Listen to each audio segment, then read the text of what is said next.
Nah, sekarang selanjutnya adalah pengaruh pertumbuhan fisik terhadap tingkah laku remaja. Nah, jadi perubahan fisik yang terjadi pada remaja laki-laki maupun perempuan itu akan menyebabkan terjadinya perubahan atau berpengaruh terhadap tingkah laku mereka.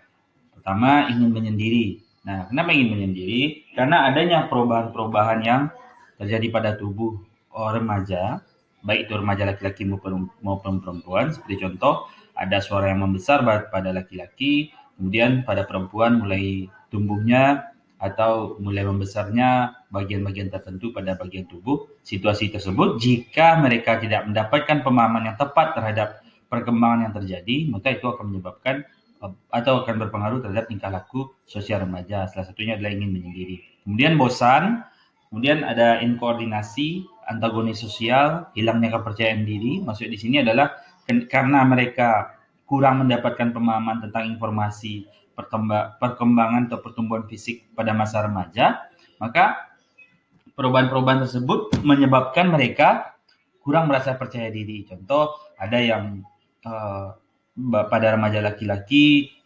mulai bertambahnya dengan cepat atau proses percepatan pertumbuhan tulang pada kaki maupun tangan atau khususnya pada umumnya pada tubuh. Nah, situasi tersebut menyebabkan mereka cenderung kurus namun tubuh mereka tinggi. Nah, situasi tersebut membuat mereka hilang kepercayaan diri. Kemudian berubahnya pola-pola kebiasaan lama ke kebiasaan baru gitu. Pada perempuan misalnya harus menggunakan pakaian-pakaian tertentu lagi karena sudah mulai tumbuhnya pada bagian-bagian tertentu atau membesarnya bagian-bagian tertentu pada tubuh. Kemudian terlalu sederhana. Nah, faktor-faktor mempengaruhi pertumbuhan fisik ini sebenarnya dibagi jadi dua, ada internal maupun eksternal. Nah, pertama ada faktor keluarga, meliputi keturunan lingkungan keluarga. Makna di sini adalah hereditas. Hereditas itu adalah bagaimana gen pada orang tua maupun beberapa keturunan sebelumnya itu akan mempengaruhi pertumbuhan fisik mereka. Seperti contoh, orang tuanya tinggi, kulitnya putih, cenderung nanti anaknya juga tinggi kulitnya putih. Namun jika ada yang kulitnya kuning, berarti itu bisa jadi dipengaruhi oleh gen-gen sebelum dari orang tua mereka, apakah itu kakek dari remaja atau buyut dari remaja.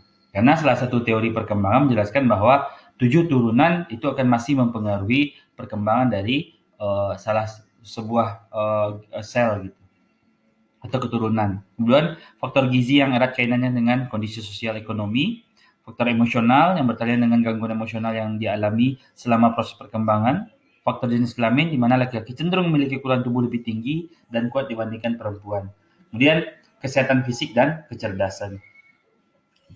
Kemudian usaha yang harus dilakukan guru itu seperti apa gitu, yang untuk menunjang atau menghindari atau mengantisipasi permasalahan peserta didik yang berkaitan dengan pertumbuhan fisiknya. Nah, untuk membantu pertumbuhan remaja secara keseluruhan, berbagai usaha perlu dilakukan oleh sekolah. Di antaranya, pertama ada program gizi, vitamin, dan kalsium yang cukup. Ini bisa jadi seperti contoh informasi yang diberikan oleh guru kepada peserta didik atau adanya kerjasama dengan sebuah lembaga perusahaan kesehatan atau pemberian gizi, apakah itu susu, apakah itu makanan, itu bekerjasama dengan sekolah.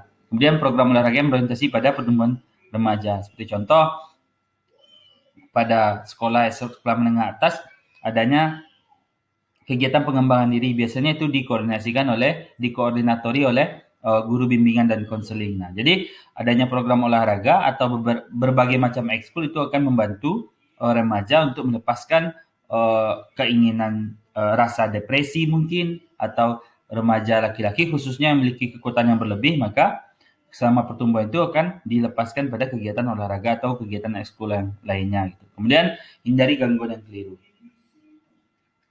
Nah, itu saja yang dapat disampaikan. Namun jika nanti ada yang kurang paham, silakan didiskusikan pada kolom komentar. Terima kasih. Assalamualaikum warahmatullahi wabarakatuh.